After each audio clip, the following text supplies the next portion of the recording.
The first time I saw him, I was on my knees, not in prayer, not in pain, but scrubbing someone else's blood off a marble floor.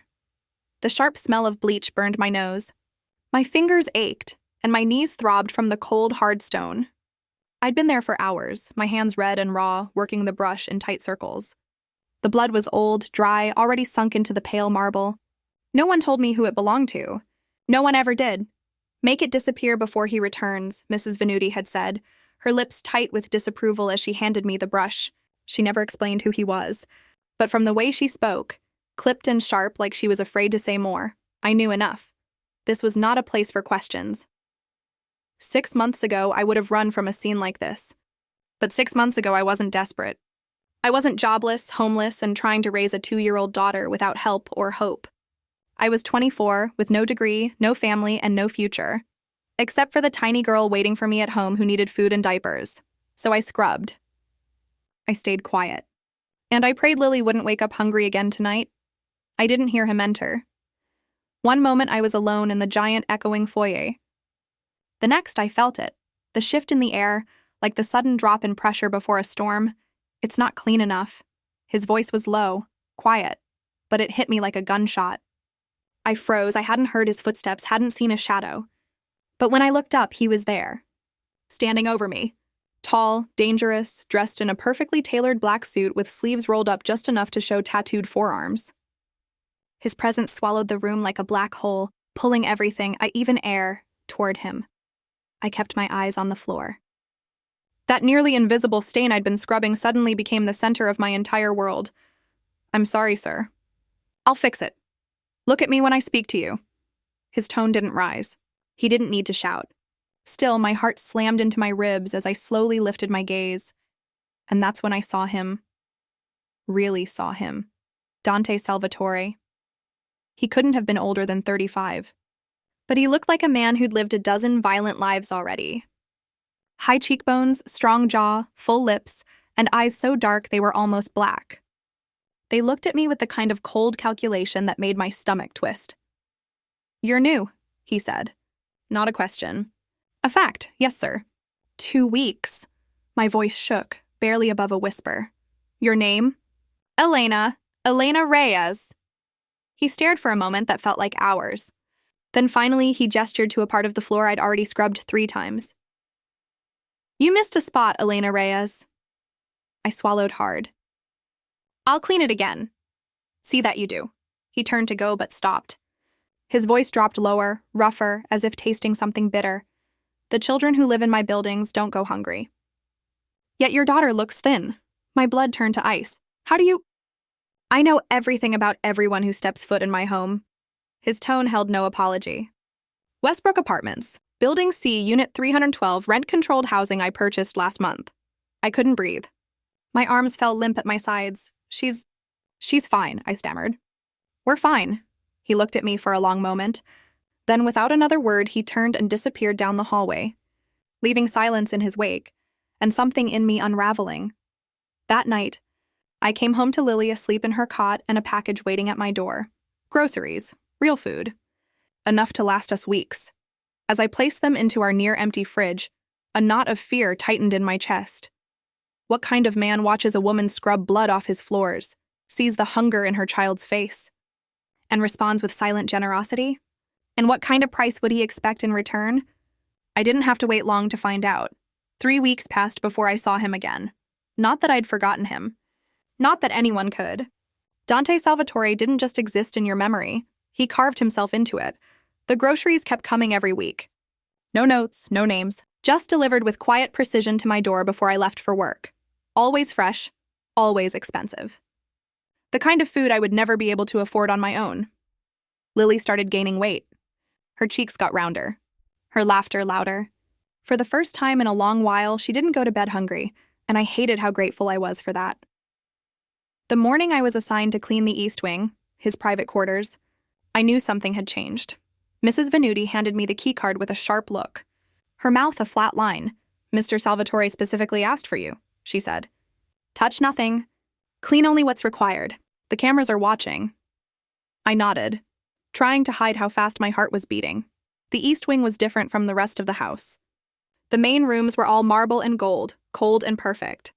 But this space felt lived in. A jacket tossed over the back of a chair. A glass of whiskey still half full on a side table. A book open face down on the edge of the sofa. It was quiet. Too quiet. I started with the bedroom, stripping the sheets on the enormous bed that looked like it belonged to a king. The air was thick with cologne and something darker, like expensive wood smoke and danger. I was smoothing the silk sheets when I felt him behind me. I didn't need to turn. I knew. You're efficient, he said softly. I turned around slowly, keeping my eyes low. Thank you, sir. No questions about the food? I swallowed. It's not my place to question your generosity. There was a pause. Look at me, Elena. God. Why did he always sound like he was giving an order that could decide life or death? I looked up. His sleeves were rolled again, the scar along his wrist catching the sunlight from the window. His shirt was open at the collar and the top of a tattoo peeked out, black ink over tan skin. His eyes bored into mine like he was trying to read every secret I'd ever tried to bury. Most people want something from me, he said. They take what I offer and then ask for more. You haven't? I have Lily to think about, I said quietly. Pride is for people who can afford it. His jaw tightened. Just slightly. How did you end up here? It caught me off guard. No one in that house had ever asked me anything. I wasn't a person to them. Just a pair of hands. Bad choices, I said. A man who left when I got pregnant. Medical bills. The usual story. I turned back to the bed, trying to focus on tucking the corners. What happened to your back? I froze. My heart stopped for a full second. I don't know what you mean, I lied, panic crawling into my throat. I'd been careful. So damn careful. I kept the scars covered. Always. I saw them, he said, voice even. In the library. When you reached for the top shelf. He was watching me even then. He stepped closer, quiet as a shadow. I flinched before I could stop myself, years of reflex tightening my muscles. His eyes darkened. Not with anger, with understanding. Don't lie to me, Elena. His voice dropped into a whisper. They're burns. Who did it? I couldn't answer. I couldn't breathe. His hand came up, not to touch, just to hover near the collar of my shirt, where the edge of one scar peeked out. My skin burned under the ghost of his fingers. It doesn't matter anymore, I whispered. It was a long time ago. It matters to me. Those 4 words, it matters to me, undid me more than the violence ever had. Why? I asked, more confused than angry. Why would a man like you care about a maid's old scars? He tilted his head slightly, studying me the way a lion might study. Something that had the nerve to stare back. Maybe. I've developed an inconvenient interest in what belongs to me. I don't belong to you. His gaze sharpened. Everyone in this house belongs to me, he said, stepping forward until the air between us practically hummed with danger. The sooner you accept that, the safer you'll be. He reached up, brushed the edge of my collar back just enough to see one scar. His fingertips didn't even touch it, Edward, but my whole body felt that almost touch like lightning. Tomorrow you work here. Exclusively, he said. Double pay. Full childcare coverage, I blinked. Why? His answer was soft. But it felt like a warning. Because I protect what's mine. He walked away without another word, leaving me standing in that room with shaking hands and a scar that had never felt so seen in its life. I should have been afraid. Instead, I felt something worse. I felt wanted, and that was far more dangerous. 3 weeks later, I was living in a mansion. No, not officially. Not by title or position. I still wore a uniform and still cleaned, technically. But now I slept in the East Wing, in a suite too large, too perfect, too far away from the girl who used to cry herself to sleep in a broken apartment. Lily had her own nursery. Pink wallpaper, soft rugs, books and toys that still smelled new. She called it her princess room. Sometimes I caught her twirling in it like she didn't have a single memory of hunger. Sometimes I wished I could forget too. It happened slowly. The transition. One day I was scrubbing Dante's floors. The next, I was sitting in his private sitting room, rocking a sick child in my arms under a chandelier that cost more than my old apartment. It was the night Lily's fever spiked that everything shifted. She was burning up, crying, trembling, too hot in my arms. I had panicked, stumbling barefoot into the kitchen at midnight, desperate to find some kind of medicine, any relief. I didn't hear him enter. I never did. What's wrong with her? His voice froze my blood. I turned to find Dante in the doorway, barefoot, shirtless, wearing only dark pajama pants, the kind of image you don't forget. Scars cut across his chest like stories no one dared ask about. My gaze lingered too long before I remembered why I was there. She has a fever, I explained, clutching Lily tighter as she whimpered. I was trying to find... I didn't want to wake anyone. Give her to me. His tone wasn't gentle, but it wasn't unkind either. I hesitated. Just for a second. But then Lily whimpered again, and I handed her over. He took her like he'd done it before. Not awkwardly, not unsure. His large hand cupped the back of her head, steady and safe. To my shock, Lily calmed almost immediately. Her tiny fingers curled around the front of his shirt, and her cries faded into soft, fevered whimpers. I'll call my doctor, he said, already reaching for his phone. 15 minutes. Dante, that's not necessary. It's late. We can wait. Elena. My name stopped me cold. When I say my doctor will come, he will come. No matter the hour, and he did. 13 minutes later, an elderly man with soft hands and sharp eyes walked through the door like he'd done this before. Like he belonged here. She'll be fine, he said after examining Lily. Just an ear infection. Some antibiotics. Some rest. Relief crashed into me so hard my knees buckled. I sank into a chair, burying my face in my hands. Thank you, I whispered. I don't know how I'll ever... I can't afford... The doctor smiled politely. But it didn't reach his eyes. Mr. Salvatore takes care of what's his. I flinched. After he left, I thought Dante would return to his room. Disappear the way he always did, like smoke in the air. Instead, he poured 2 glasses of something dark and handed one to me. Drink it, he said. You're in shock. I'm not. Your hands are shaking. I looked down. They were. The bourbon burned all the way down. Why are you doing this? I asked finally, the words thick and heavy. The groceries. The room, the doctor. Why us? He leaned against the counter, watching me with eyes that had seen too much. When I was 5, he said slowly, my mother got sick. Pneumonia. My father refused to call a doctor. Said it made him look weak. A pause. She died in 3 days. The silence that followed was heavier than any confession I'd ever heard. I'm sorry. Don't be, he said. It taught me something. What? That true power isn't in hurting people. It's in deciding not to. In choosing to protect what's yours. He looked at me then, not past me, not through me. At me. I saw your scars, Elena. My throat closed. I saw what someone did to you. Because they could. Because they thought no one would stop them. I couldn't breathe. You don't have to tell me what happened, he added. But I need you to understand something. His voice lowered. That man, if he ever comes near you or your daughter again, he won't walk away. You can't promise that, I whispered. I already have. My chest tightened with something I didn't have a name for. It was part fear, part awe. Part of me wanted to run. The other part wanted to fall to my knees and say thank you. I should have told him to stop, but all I said was, what do you want from me? His answer came without hesitation. For you to stop flinching. When I come near, he stepped closer. For you to understand that not all men use their strength to break things. His fingers brushed my collar again. Touch the scar, soft as a breath. Your scars don't make you weak, Elena, he said. They make you a survivor. I should have moved. Instead, I whispered, then why do I feel so helpless around you?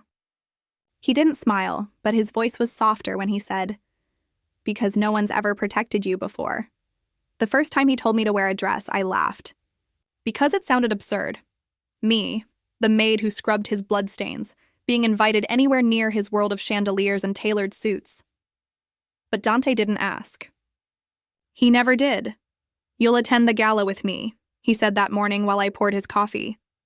The event benefits the children's hospital my family funds. I nearly spilled the cup. I can't, I don't belong there. I'm your... He looked up and the words died in my throat. My what? He asked softly. My maid? Heat rose to my face. Yes, your employee. His eyes didn't blink. Is that all you think you are to me? I didn't answer. I couldn't, because the truth was, I didn't know anymore. That night, a box appeared outside my door. Inside lay an emerald dress, deep, silky, and impossibly elegant, and a matching pair of heels. There was no note. There didn't need to be. By the time I zipped the dress up and stood before the mirror, I almost didn't recognize myself. Gone was the housemaid with bleach-stained fingers. In her place stood a woman I'd forgotten, the one who used to dream before the world turned cruel. The dress hugged my body in a way that made me feel both powerful and exposed. When I descended the grand staircase, Dante was waiting in the foyer. His back was to me, but somehow he sensed my presence. He turned, and the look that crossed his face made my knees weaken. He didn't smile. He stared, slow, unhurried, like a man studying something he intended to keep. "You look," his voice dropped, "beautiful." For a second, the world fell silent. Just his voice, the thrum of my heart, and the faint scent of his cologne. "Thank you," I managed, barely more than a whisper. He offered his arm. "Shall we?" The Bentley purred down the driveway, flanked by 2 black SUVs that followed like shadows. The city lights glittered outside, but I couldn't focus on anything but him. The way his fingers rested on my knee. Light, possessive, claiming. "People will talk," I murmured. "About why you brought your maid." "Let them," he said, his lips curving. "Perception is a weapon, Elena. Tonight we use it." "What perception?" His gaze flicked to me. "That you're under my protection. That touching you means touching me." "Why would anyone want to touch me?" "Because," he said softly, "you're mine." The words shouldn't have made me feel anything but fear. Instead, a heat bloomed deep inside me, dangerous and alive. When we arrived, the flash of cameras hit us like a storm. Reporters shouted, the crowd buzzed.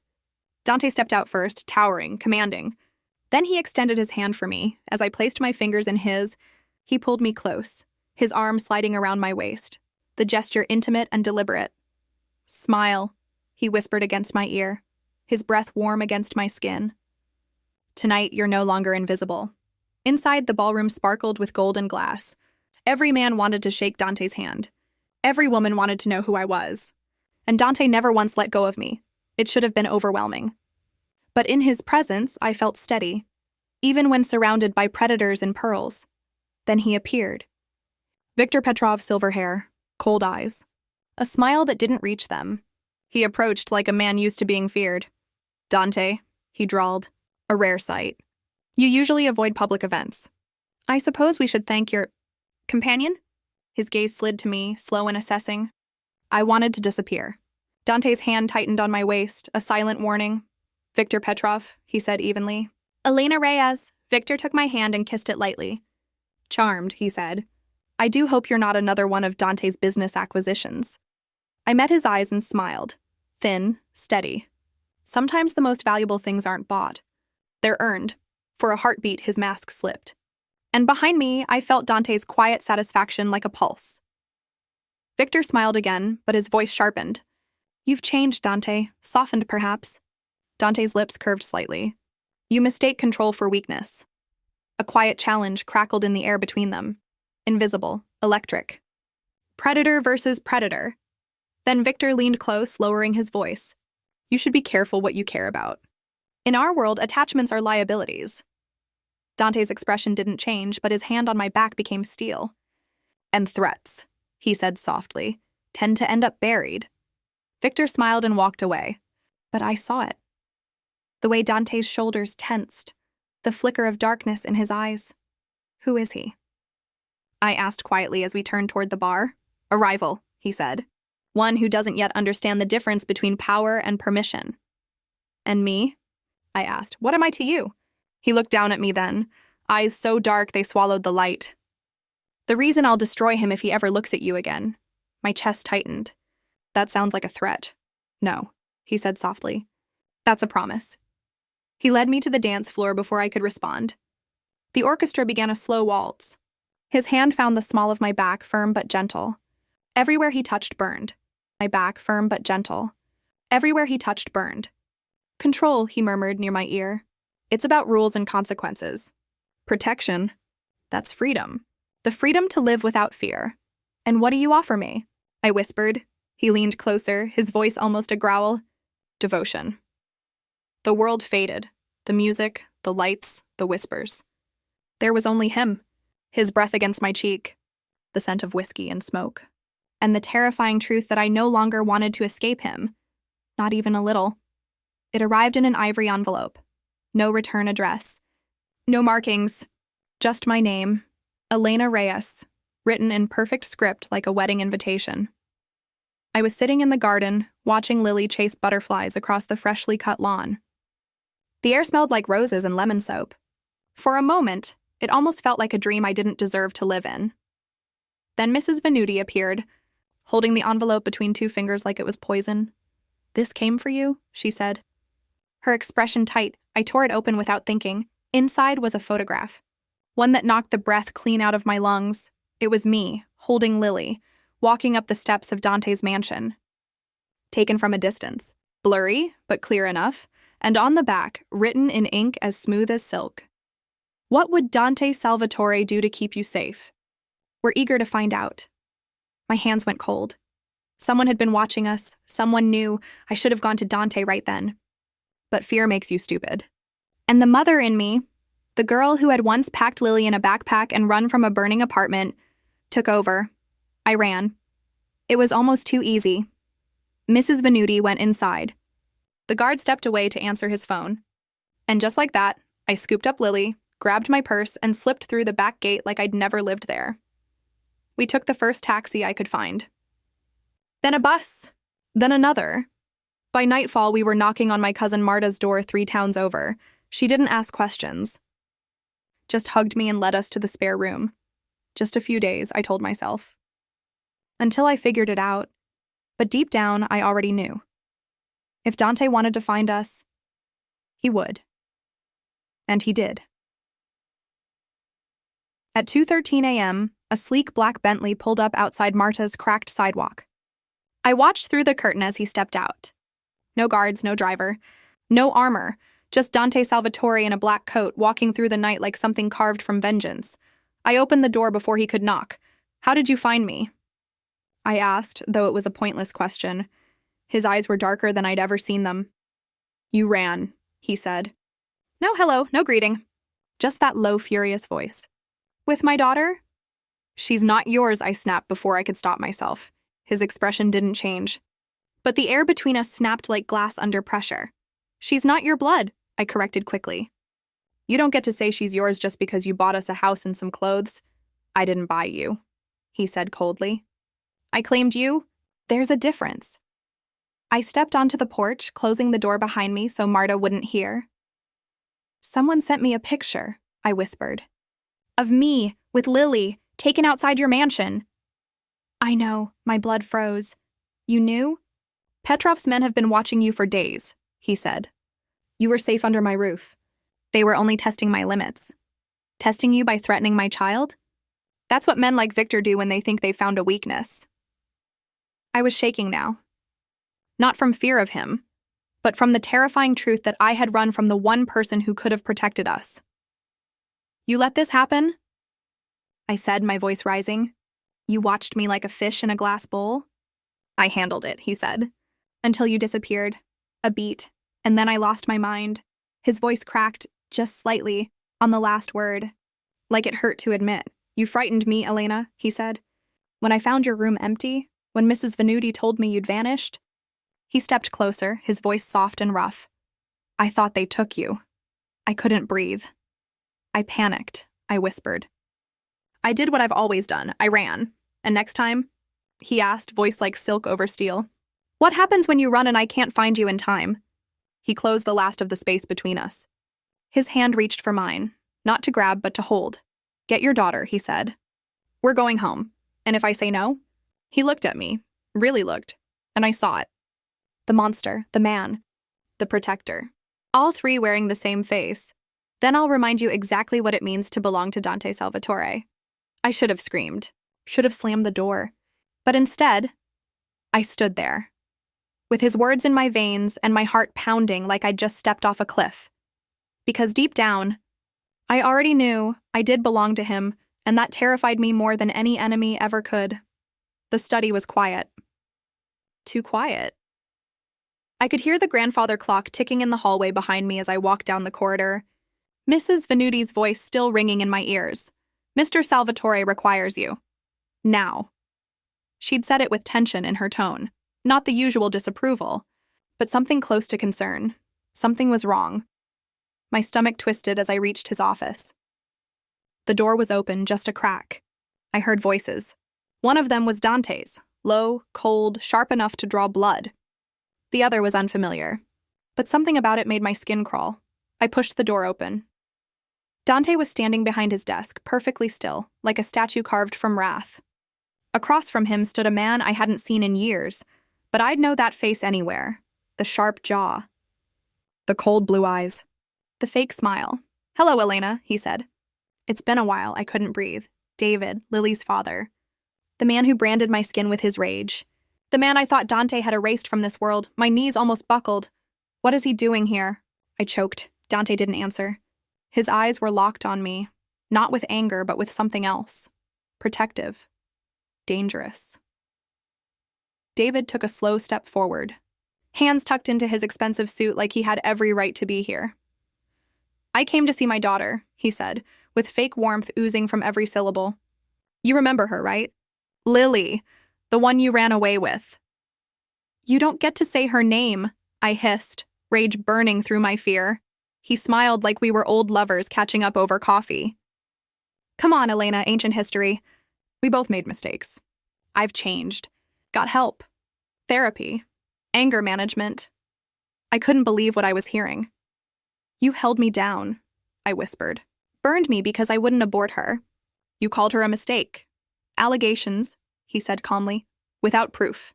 And unfortunately, I have witnesses who remember you very differently. Unstable, paranoid, depressed." My heart stopped. He reached into his pocket and tossed a folded piece of paper onto Dante's desk. "Court order," he said casually. "Legal visitation rights. Filed just this morning. I'll be seeing Lily by the end of the week." The silence in the room shattered like glass. Dante didn't speak. He just stared at the paper like it personally offended him.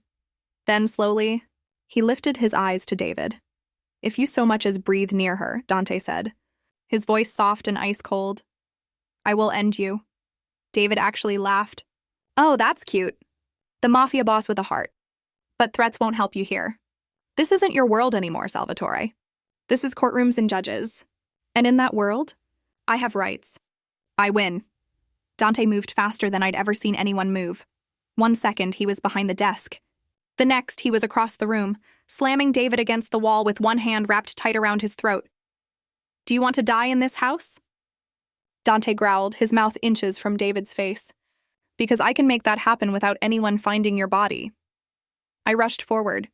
"Dante, no, stop!" Dante's eyes were pure violence. He looked like he could break David in half without blinking. But when he heard my voice, when he looked at me, something in him cracked. He let go. David slid to the floor, coughing, adjusting his suit with trembling fingers. "You're making a mistake," he spat. "You think you can stop the law? Watch me." Then he turned to me, his eyes narrowing. "I'll see you in court, Elena. I'll take my daughter back. And you—" His eyes flicked over me with disdain. "You'll go back to being exactly what you've always been. Nothing." He slammed the door on his way out, and for a moment, silence filled the room again. Then Dante exploded. Silence filled the room again. Then Dante exploded. He swept everything off his desk, the court order, glass, laptop, crashing to the floor in one violent motion. Papers flew like birds in a hurricane. "He thinks he can touch her?" he roared. "He thinks he can take her?" I flinched, but I didn't back away. Instead, I walked straight to him. "He won't win," I said quietly. "He won't take her." Dante turned to me, breathing hard, chest rising and falling. "I should have killed him the first time," he snarled. "I spared him for you, Elena, and this is what he does. He comes back and threatens my family." My heart twisted at that word. Family. "Then don't spare him again," I said. His eyes widened slightly. "You'd let me?" "I'd beg you," I whispered. We stared at each other. No more lies. No more pretending. No more lines left uncrossed. 3 days, Dante said finally, his voice dropping back into that deadly calm I'd come to recognize. My lawyers will try the legal route. But if that fails, he stepped closer, took my face in both hands. He'll disappear. Forever. And for the first time since David stepped back into my life, I felt something strange settle inside me. Not peace, not fear, but certainty, because I wasn't that broken girl anymore. And Dante wasn't the man who would let me bleed alone. We were both monsters now. And monsters protect their own. Dante didn't sleep that night. I did, barely, curled up beside Lily, listening to the soft rise and fall of her breath as if it could drown out everything else. But every creak of the mansion, every gust of wind against the windows reminded me the clock was ticking. 3 days. That's what Dante gave the lawyers. 3 days to fix it legally. 3 days before the man who made me bleed would vanish from the earth for good. On the third evening, I found Dante waiting for me outside Lily's room. He looked tired. Not weak, he never looked weak, but worn down. His tie was loose. His shirt sleeves rolled. His expression unreadable. She's asleep? He asked. I nodded. No fever. She's okay. Good. He reached for my hand. Come with me. No explanation. No warning. Just that tone, a quiet and absolute. The kind of voice that made you follow without question. He led me into his study. But it wasn't the same as before. The rage from earlier in the week, the smashed desk, the fury, it was all gone. Everything was neat, almost peaceful. Like a storm had passed through and left silence in its place. He poured 2 glasses of whiskey. Handed one to me. We need to talk, he said. My heart dropped. That phrase never led to anything easy. The lawyers? I asked. They hit a wall, he said calmly. Too calmly. David has backing, influence, money that doesn't belong to him. Petrov, I said quietly. Dante nodded once. Victor's playing a long game. He's using David to get to me. He thinks you're my weakness. I opened my mouth to argue, but he stopped me with a look. You're not, he said. You're my anchor. That's different. But Victor doesn't understand the difference.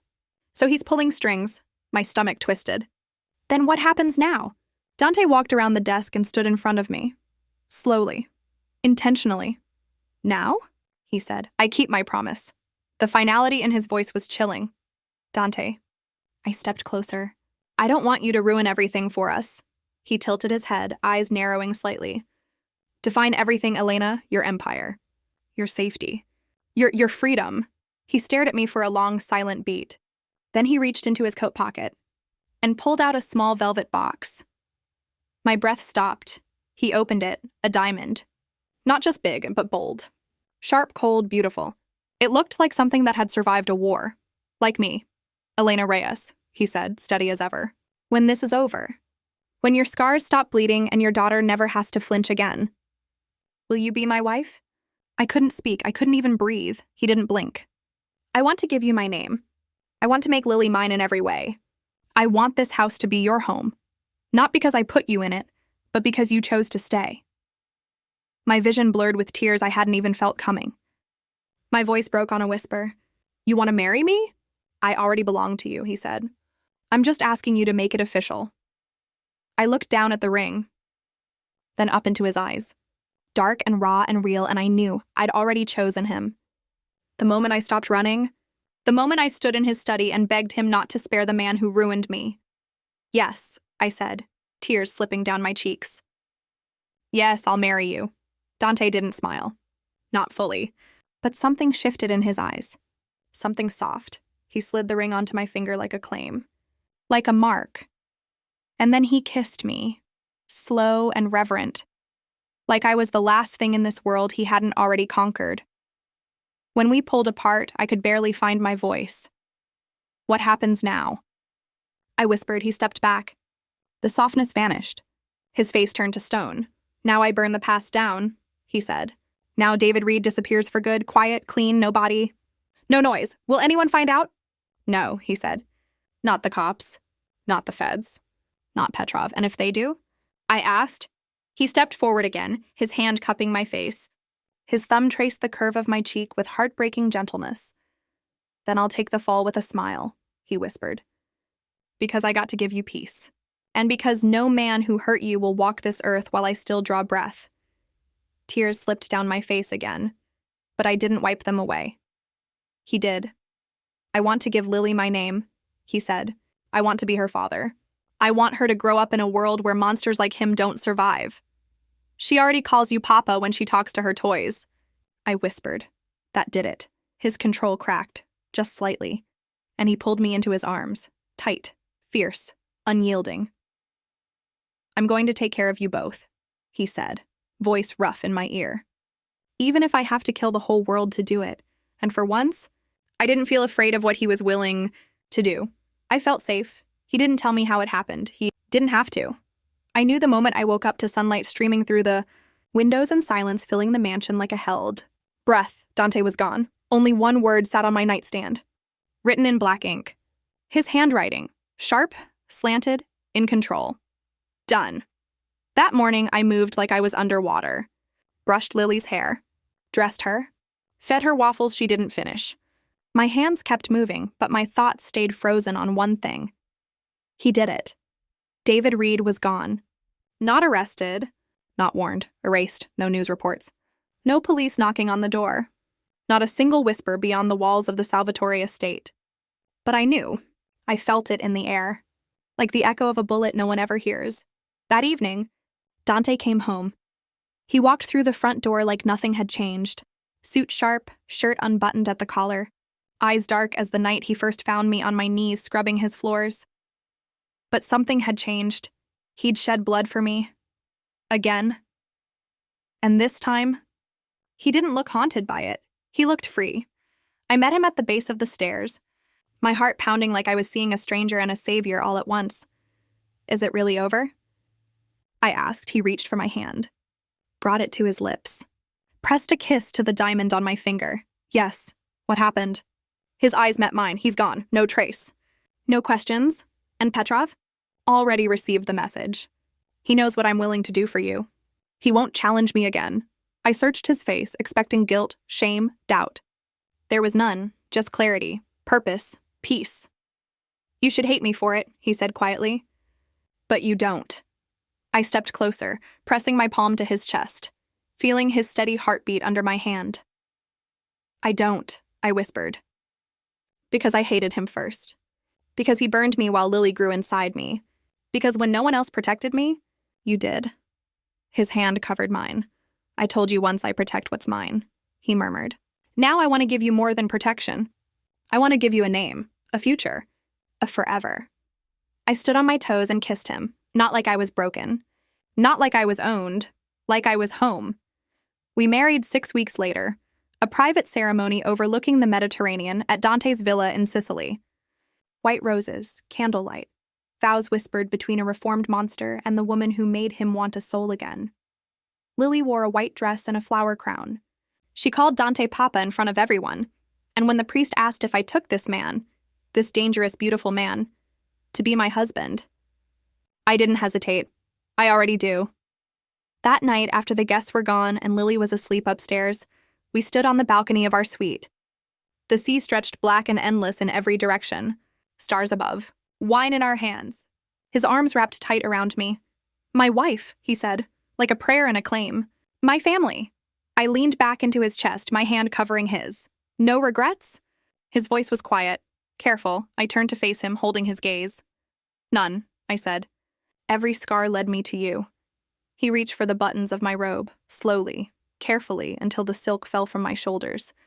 My back bare, my scars visible. He didn't look away. He kissed each one, like they were holy. Like they were proof that I had survived long enough to belong here. In his world. In his arms. Later, as we lay tangled in sheets that smelled of salt and wine and lust, I whispered the words I'd held for too long. I want more. He turned toward me, eyes sleepy and warm. More what? More children, I said. A brother or sister for Lily, a real family, one that never makes her feel unsafe. Dante blinked slowly. You'd carry my child? I smiled. I'd carry our future. For the first time since I met him, I saw something on his face I didn't recognize. Hope. You really want that? He asked. Yes. Then I'll give it to you, he whispered. I always get what I want, Elena. And what I want is a lifetime with you. He kissed me again, deeper this time, hungrier, and in that moment I knew. Hungrier, and in that moment I knew. I hadn't just married a man, I had married a king. The girl who once scrubbed blood off his marble floors now slept in his bed, wore his ring and bore his legacy. Not a victim, not a maid, not a possession, a Salvatore. And the world would learn, one way or another, what it meant to threaten a woman who belonged to a man like him. Because I wasn't afraid anymore. Not of shadows. Not of scars. Not even of the darkness inside the man I loved. Some cages aren't meant to escape. Some are built strong enough to keep the monsters out, and I'd chosen mine. His arms, his name, his world forever.